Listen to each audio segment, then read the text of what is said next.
The Producer Spotlight with Mr. Instro. You can be a beat maker and not be a music producer. But when you're a music producer, you don't have to be a beat maker. Only on the Element. Only on the Element. That's because I sang earlier on. Oh, Why are you such a hater? I'm not a hater. You're the hater. Why is that? I did lots of that, And actually, why don't you want me to what? thrive? You know what? You actually killed it. Whatever. It's just gone 27 minutes before we hit 7 o'clock. This is the Producer Spotlight with Mr. Instro. You can hear he hates me, but he loves you. And that's why he comes through every Wednesday, 6:30 to 7:30 to talk production. The way that it works is he selects an incredible producer and we hone in on their works, their business moves, their philosophies, and see what we can take away from who they are also outside of the music. So he's going to let us know in a few exactly who we are looking at tonight and why. Those social media plugs one more time at Mr._Instro, at Queen Azizzar, at The Element SA, hashtag Producer Spotlight, and hashtag The Element. Those are the ones that matter. Officially, hello. Hey. How are you, bro? Yo, I'm fantastic. It's been an awesome day. Yeah. It's lovely to see the rain. Yeah, guys, but Yeah, like it's good. We need the water. Yeah, look, rain is great and everything, but you know, when you're in bed and stuff. I don't know, man. You guys think too deep about this thing, and it's cause like this water is coming straight into your taps, and you're not thinking that like, yo, we actually have a water shortage. So any drop of water that can come from the sky, Okay. All right. Just a bit of geography knowledge, you know. Just a bit of geography on the Producer Spotlight because I'm Mr. Instro and I know it all. That's the vibe tonight with Mr. Instro. We are live on The Element SA on IG. Melly Mel has joined in. Melly Mel Music saying peace. What up, Melly Mel? Peace, brother. All right. So, Mr. Instro, who are we taking a look at tonight and why? So tonight we're looking at Apollo Brown. Apollo Brown, he actually takes me back to the Cool Out days. Yeah. Where he once performed on the rooftop. Yes. I will admit that I wasn't really familiar with his music back then. This was in 2016. Right. And I could just hear those beats and I was like, man, what the hell is going on? You know, like when you're busy, you know, macking on a girl, or you're you're just going about clubbing, doing club things. Okay, you know, well, I don't mac on girls at clubs. Okay. You're twerking, or you're... Yeah, like you're just being you, and then you just hear these beats, and you're like, okay, this is nice, that's playing. And then the second one, it just completely disorientates you, and you forget what you're actually doing. There's the girl now at the bar with someone else. Exactly. You completely catch your L there, you know. The L actually falls like a ton of bricks, you know. Anyway, I see collab. So Apollo Brown has this very unique boom bap, and you know, like, I don't know why people have demonized the word boom bap. Like, it's such a dope way to describe a part of hip hop, right. You know, and that's what he distinctly does. He makes boom bap hip hop music, and he's always focused on the art of making beats. So right. I felt we needed to discuss that, because we've been spending a couple of weeks just talking on real producers. And I mean, not to say that Apollo Brown is not a real producer, but I think it would be nice just to have a show where we're talking about the art of beat making. I like that. You see, I told you just now. So I was talking about you when you weren't here, because I like to do that. What were you saying? No, don't worry. You'll hear it on the audio. Okay. But I did say that you never know what angle Mr. Instro is going to take, and that's what makes it super, super cool and super interesting. All right, so I've got a bio that I took from allmusic.com, written by Gregory Heaney. Apollo Brown is a hip-hop producer who hails from the West Michigan town of Grand Rapids and later moved to Detroit. And his discography includes The Guest filled The Resets, instrumental works like Clouds, and full-length collaborations with MCs such as Ras Kass, Skyzoo, Joell Ortiz. He's also participated in the hip-hop groups The Left and Ugly Heroes. And after the Guest Heavy City tribute Sincerely Detroit, he began the next decade with a pair of albums, including 2020's As God Intended. Yep. So that's a very, very short bio that we're going to give you on Apollo Brown. Mr. Intro is going to unpack a lot more in just a few, but we're going to take a money break in about a minute or so. What makes Apollo Brown special? Quickly, if you had to summarize it. First of all, I think it's very interesting that he comes from that side of, America where, when you have that Detroit influence, right? There are certain swings that you get in the way you make beats, but he was different. He was influenced by East Coast rap, right? Ironically, he was listening to RZA. Dilla was there. All these cats in Michigan were out there, right. But he was, generally influenced by, the East Coast rap, your large professors. Yeah. He was listening heavy to Nas.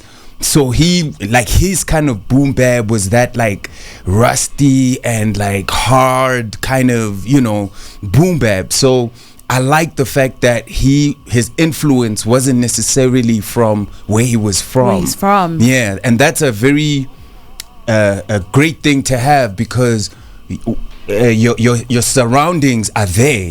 Like the people that are with you are already there. Right. So it's good to want to find out what else is out there. You know what I mean? So yeah, big shout out to Apollo Brown for having the ear that transcends where he comes from. I love that. So we're going to take our quick money break right now, and then we're going to come back and unpack a lot more. It is the producer spotlight right here on The Element with myself and Mr. Instro. We're in the middle of the producer spotlight with Mr. Instro.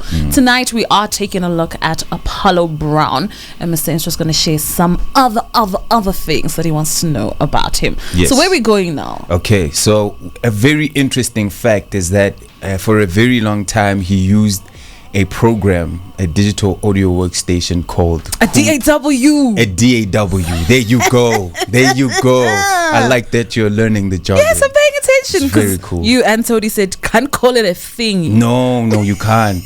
Tony's absolutely right. So so he was using this program called Cool Edit, and I remember when Cool Edit came out. This is like, oh my God, early 2000s, like very, they might have even gotten it earlier than us here in SA. But when it came out, it felt like, man, God is good, All the time. You know what I mean? Like, it was one of those programs that had like such pristine and such superior plugins, okay. The compressors, your verbs and your delays, all of those effects just sounded better, so I can sort of understand why it took him a very long time. In fact, there's like word going around that he was actually stuck on Windows XP, just to be able to work on Cool Edit. Right. And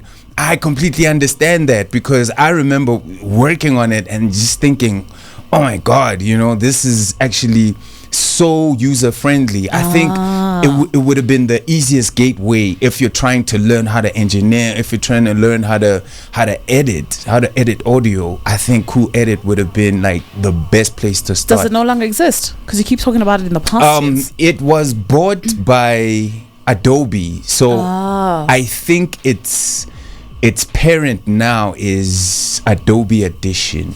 Okay. I don't know if you guys have heard of Adobe Audition. Yes, and I know Adobe Premiere, but that's for videos, right? Yeah, that's for videos, yeah. So, actually, if I'm not mistaken, they use Cool Edit on a lot of radio editing.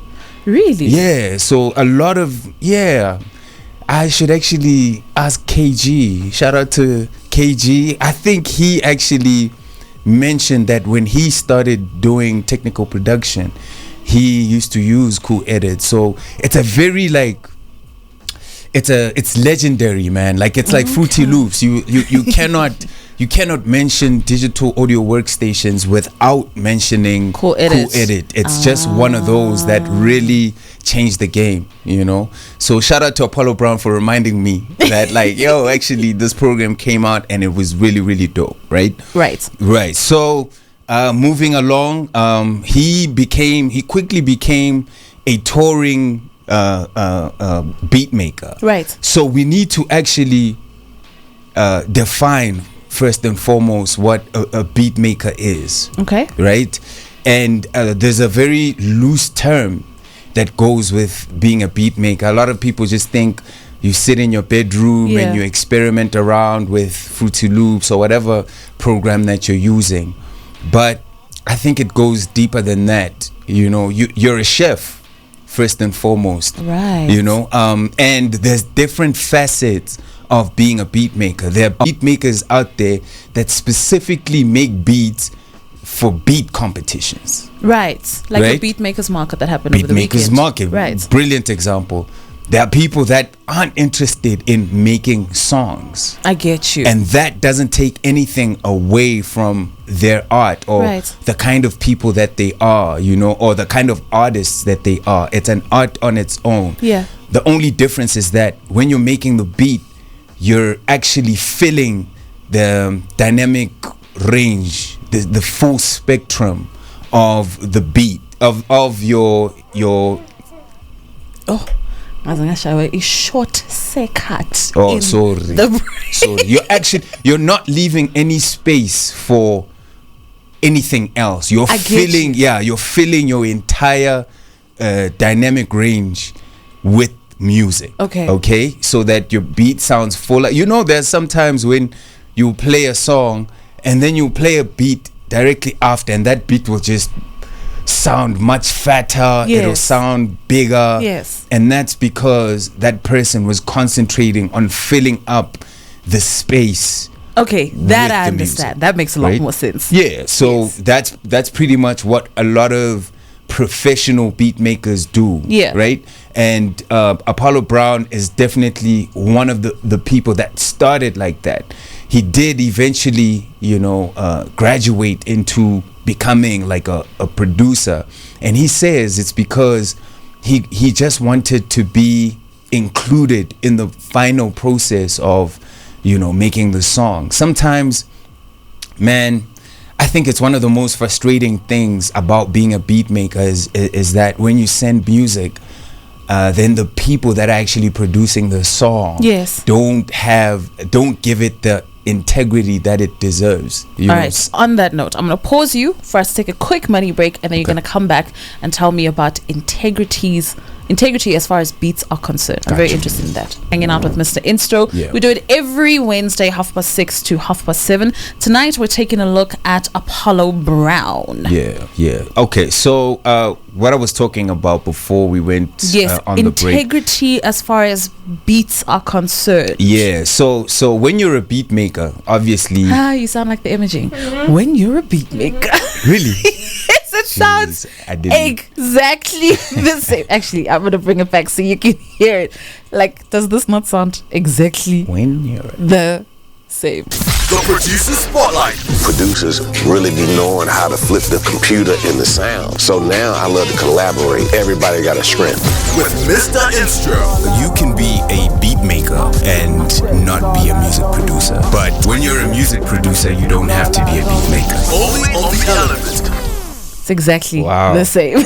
Wow. So, and it's such a beautiful thing. Shout out to Twa for the imaging, man. DJ Twa. Yeah. It's so significant because a lot of us in the creation process of making music get that twisted so much. That they'll talk down on beat makers and call them names and call them not established and whatever. But unfortunately, we when you actually get to do the research, you'll realize that beat makers have a significant part that they play in the music making process. So it should never ever be played down because it's just as significant as being the performing artist himself or herself. So the integrity of the song. Sometimes you make an instrumental with a certain dynamic in mind. And what I mean by that is, say for instance, you've made an instrumental, and at the chorus there's just this guitar that just keeps playing. Yes. You know, this guitar riff that comes in and, you know, accentuates the voice, whatever is being sung. If the producer is not aware of that, they can just sync that guitar, and that guitar can play right at the back, because he would be focused on hearing the voice clearly, or bringing the voice up front in the mix, and that could compromise the whole way a song sounds. Right. You know, and I think also there's a complex with a lot of beat makers in mixing their own music, and I don't know if it's because they think they're not qualified enough, or there's a general hesitating when it comes to dealing with vocals, you know, because a lot of beat makers don't like dealing with vocals. But, you know, I would like to encourage beat makers to always take as much control as they can. You know, yes, the producer is the director. The producer is the guy who is responsible to make sure that the entire song makes sense. Right. But you have to also respect the integrity of what you were trying to do within the music. Okay, that makes sense. Okay. Earlier on, you also mentioned Apollo Brown touring as well. Yes. So he was fortunate enough to tour, and it's such a beautiful thing. His story is beautiful because he didn't become a DJ. Okay. And that's very important to mention, because a lot of us, especially like the people that are coming up now, I see it with your K-Trinadas, I see it with your Kylan, I see it with a lot of producers turned performers want to pressure themselves to become DJs. Right. And it's not necessary. It's not necessary. How Apollo Brown actually describes it is, he sets up a number of beats, songs, and it'll be almost like you're at his house and he's playing you some music. Right. All right. The whole thing is about creating a vibe. And that's another thing that I realized, that, you know, DJs, man, you must respect DJs, because they are technical. They want a song to be more than just a song. They want to create another element, which is them, you know. Either they're scratching on the beat, or they're, you know, changing it somehow, some way, messing with the frequencies. But if you're a producer / DJ, you can create the best party ever by just playing songs that match the vibe. Right. Do you understand? And I've seen it. I've seen people that just, play a song, start, finish, play another song, people go lose their minds. Oh, that's my joint, you know. And Apollo Brown does that. Right. Literally, like, he barely mixes, if he does at all. He just plays his songs. He talks to you for a minute or two, like, yo, are you guys still there? What are y'all feeling? What's the vibe? Talking to the people, you know, you're literally creating a vibe. And that's so powerful, because it gives you like that interaction factor. Yes. Right? And also it gives you an opportunity to showcase your music without it even getting anywhere yet. You can play the music, you can play the beats, and when you get a certain reaction, you know that, okay, cool, this is what I'm gonna put up online, or this is what I'm gonna sell. You know, so it's always good to, you know, measure up your crowd and see how they react to the music. And I mean, when you tour, it gives you such a broader perspective of how people respond to your music. True. You know, you find that when you're in like Japan, I know that Japan is very popular in people that just watch you until it ends, you know, like until it ends, then they just clap, and they only respond with their emotion.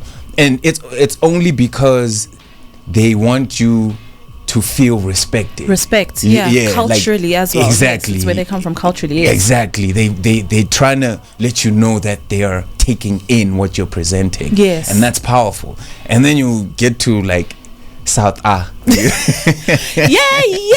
Before the song starts in jail, like you find a girl at the DJ booth asking you to play her your favorite song, and it's like, yo, I just came to work, man. You know what I'm saying? Like, what the hell, you know? Anyway, so it gives you a good perspective of what to play and the kind of mood to build. And that also influences how you make the music, because you get to learn that, okay, cool, if I'm working at 100 BPM, maybe I'm going to lose them. But if I work at like 120, maybe I might just catch something. Maybe people will respond better. Or maybe because I'm in Africa, I'm going to make the BPM faster because they're more accustomed to music that makes you dance or that makes you bob your head and makes you move. Unlike when you're somewhere else and you might want to slow the tempo down. So anyway, there's a lot of, studying that takes place, and it really makes you a wholesome beat maker. You really don't have to now start trying to figure out songs or trying to figure out who you're gonna sell your beats to and all of that stuff, because at the end of the day, if you can get the music to the people and get paid while you're doing that, then why do I want to be a producer? Why do I want to stress myself with liaising with artists and getting all that stress done? Unless obviously if you're passionate about it and you want to study or stretch your horizons, then that's fine. But my point that I'm trying to make is that if you love making beats and you're not really interested in the other aspects in it, don't think that it's wrong. Don't think that there are people. Don't think that people are gonna look down on you if you do it well. Respect you, Exactly. Apollo Brown is a great example of that. As much as he later, graduated and worked with some of the best, which we need to talk about. We will. We're going to talk about that in just a few, because it's just gone 1 minute after 7 o'clock. We're going to officially open the second and final hour of the show. Want to send a big shout out to @SpeakerRSA, responding to our tweet saying Apollo Brown was one of the judges on this day. I apologize for making this about me. So he's got a picture of the 10K challenge from Back to the City as a winner. So he's just letting us know that he's paying attention, and Apollo Brown was key in something really incredible happening to him. Right now, though, we're going to open the hour with Apollo Brown and Planet Asia with The Aura, and then Mr. Instro is going to come back and geek out some more, because we're excited. Only on The Element. We're officially in the second and final hour of the show. It's just gone 7 minutes after 7 o'clock. 7:07. Yo, I keep catching these angel numbers, but I'll tell you about it off air. It's quite trippy. But you are plugged into the producer spotlight with Mr. Instro. We're taking a look at Apollo Brown. We're gonna have a quick chat. There's something that Mr. Instro wants to tell me about, and then we're gonna take a quick money break, and then we're gonna come back and talk about it. So Ghostface and the Brown Tape experience. Okay, so what's up? Okay, so part of being a beat maker, right, means that you're making so many beats that people, especially A&Rs or record companies, they start to envision certain artists, on your beats. On your stuff, yes. So what happened with Apollo Brown is his label sent him music, an a cappella album. Can you imagine an album like Ghostface had recorded this album done, and the acapellas they sent them to Apollo Brown, and they were like, see what you can do with this. Let's just let's hear how your version of this album would sound. And as you would have it, he just completely knocked it out the park. So part of being a beat maker, I guess would have its advantages in the sense that you have the opportunity to just mess around and remix things. In fact, that's how people like Ninth Wonder came out. Yeah. You know, I mean, Little Brother was always there, but I think his real big break was when he got the Jay-Z acapellas, Yes. you know, and he made his own rendition of the Black Album. Yes. And that was an interesting thing. We hadn't really been exposed to it, At that time, yeah. but like it was interesting to recognize the Ninth Wonder sound on Jay-Z lyrics. Right. You know, it's like, wow, I could have never, especially because Jay-Z and those kind of artists have like a specific sound. You can always Yes. expect a Kanye West, Yes. a Just Blaze, Yes. and Ninth Wonder is you know an underground. His sound is underground. Let me put it like that. His sound is very like crispy and it's not commercial. So when you hear Jay-Z sounding on that kind of stuff, it just brings it new life. Yes. You know, same thing happened with Apollo Brown and Ghostface.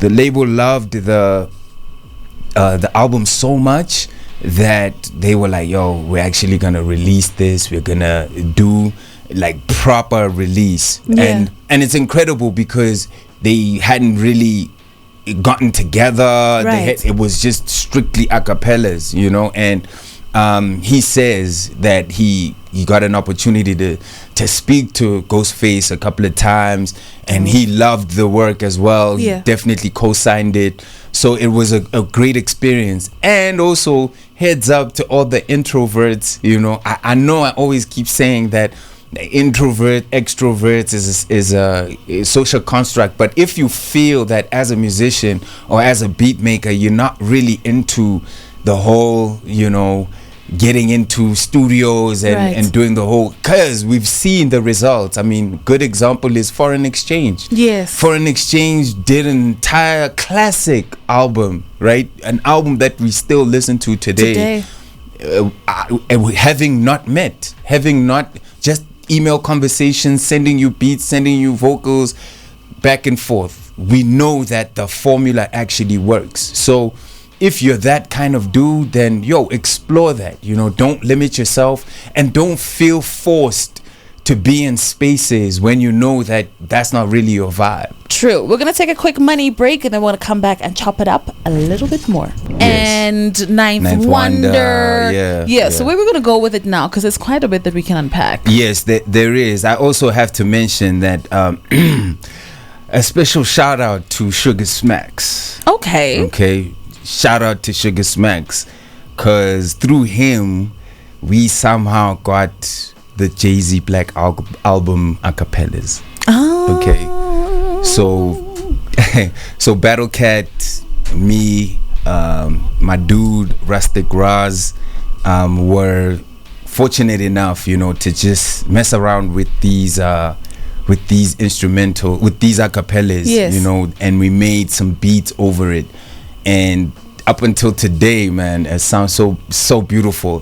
Shout out to my dude Boogie.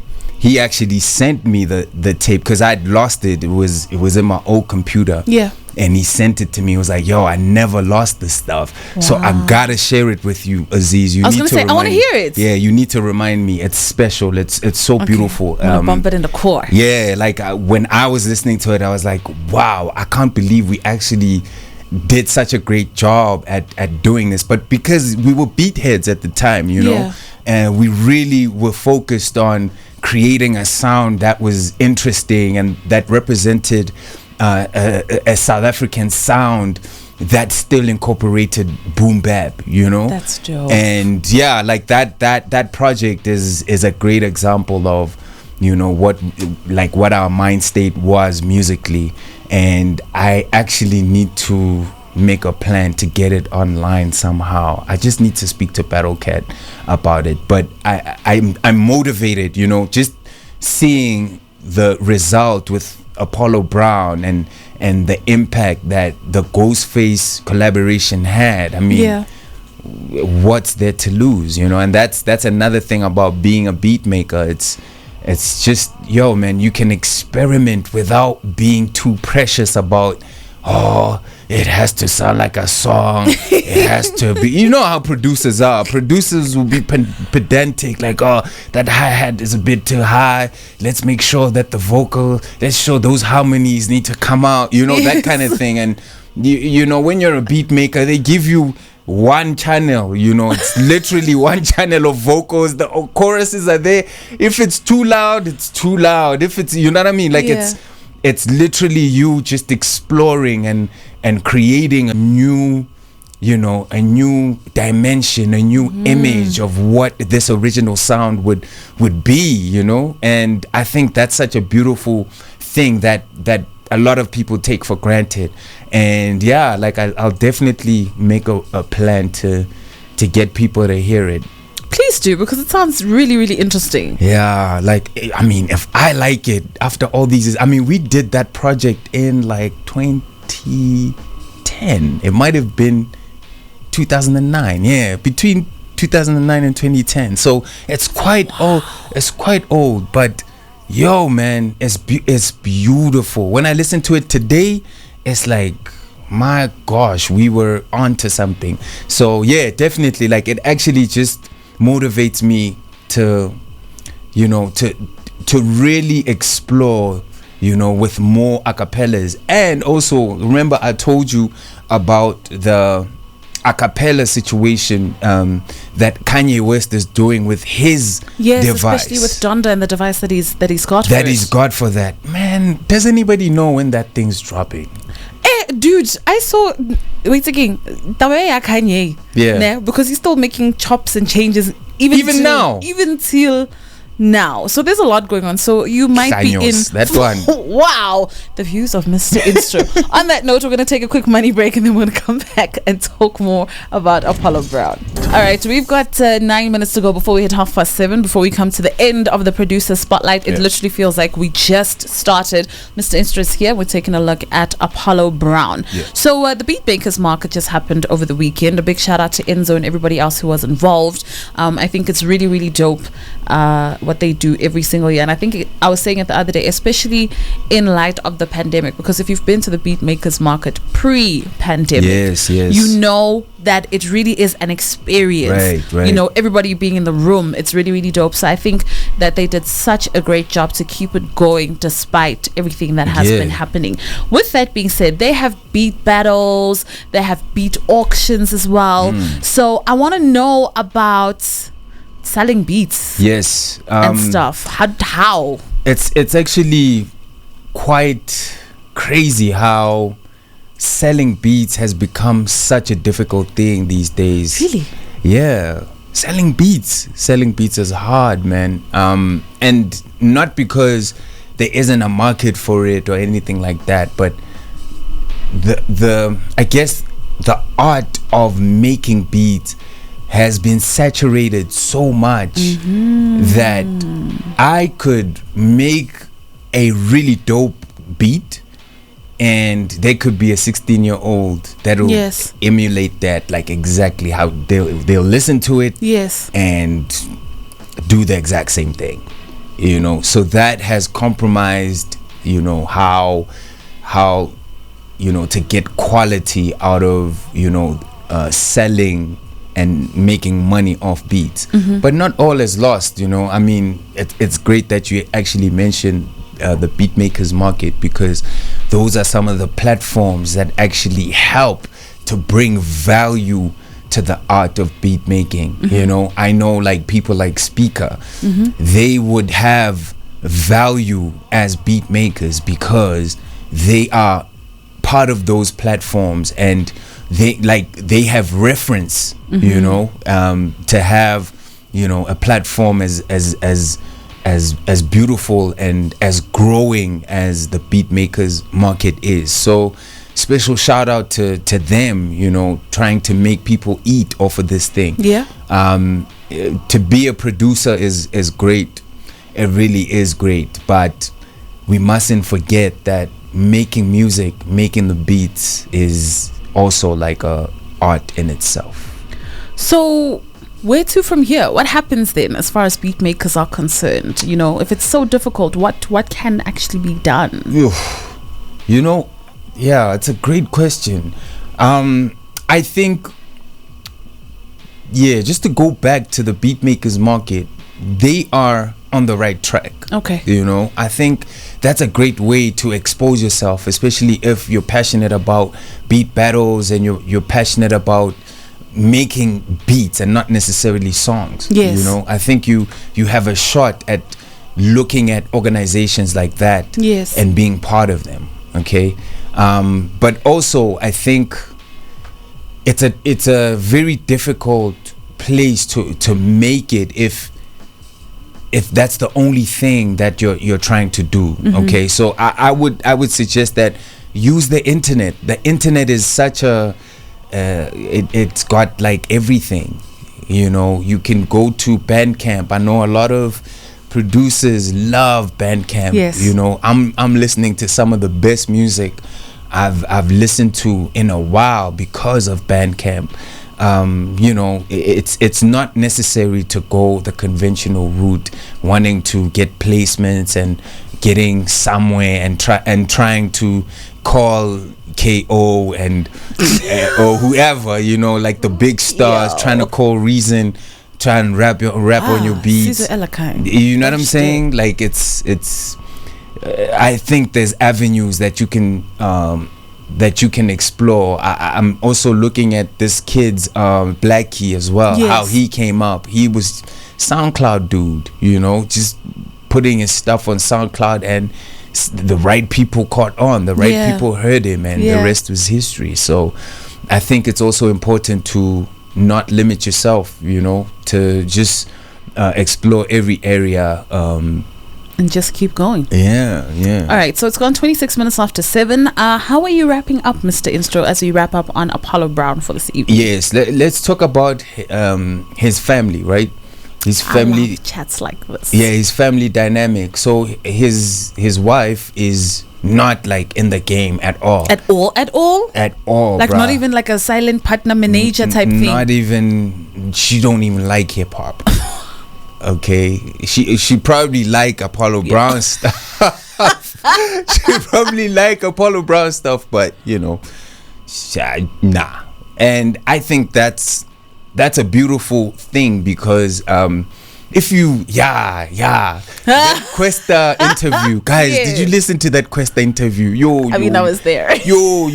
Questa dropped some jewels, you know. He did. And one of the things that highlighted what he said for me is pretty much similar to Apollo Brown's status, is that when you go home, that's where you'll be like, actually, yeah, this is where I'm meant to be. Yes. You know what I'm saying? This is where I can't afford to not be myself. Yes. This I need is to be present here. And this is the one place where I need to be present. Yes. You know? And I think having a woman who isn't in the game kind of gives you that advantage, because they don't know what's going on in the game. They don't. Now you're not discussing how the A&R is doing whatever they're doing, and how the record company is doing all sorts of dealings and whatever. You know, like, you're not talking about that, because you know that Home is home. It doesn't interest them as well. You know what I mean? Like, it's not even something that, like,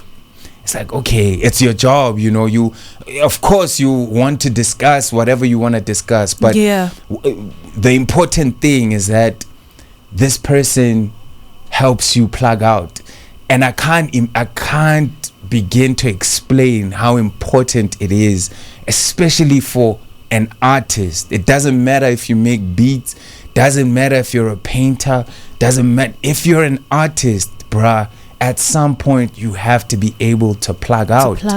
You have to be able to be a human being. You have to be able to you know, just be normal, you know. And that is what will bring you back to the inspiration. You will actually see that when you plug out, you get more inspired. And you make better quality art, because you get a chance to not think about it. You get a chance to not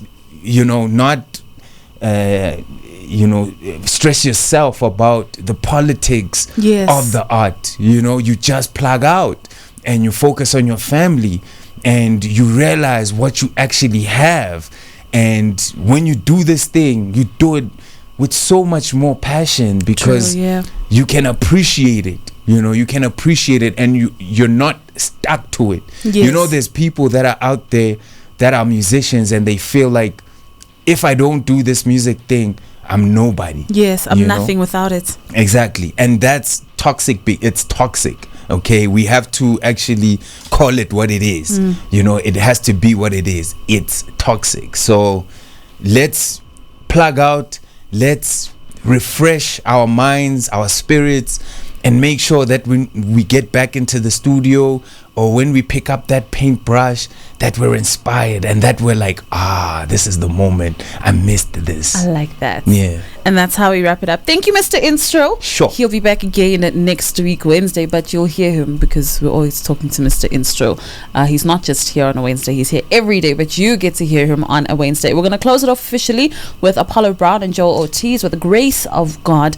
And then we have a curation on the other side. The Producer Spotlight with Mr. Instro. You can be a beat maker and not be a music producer. But when you're a music producer, you don't have to be a beat maker. Only on the element.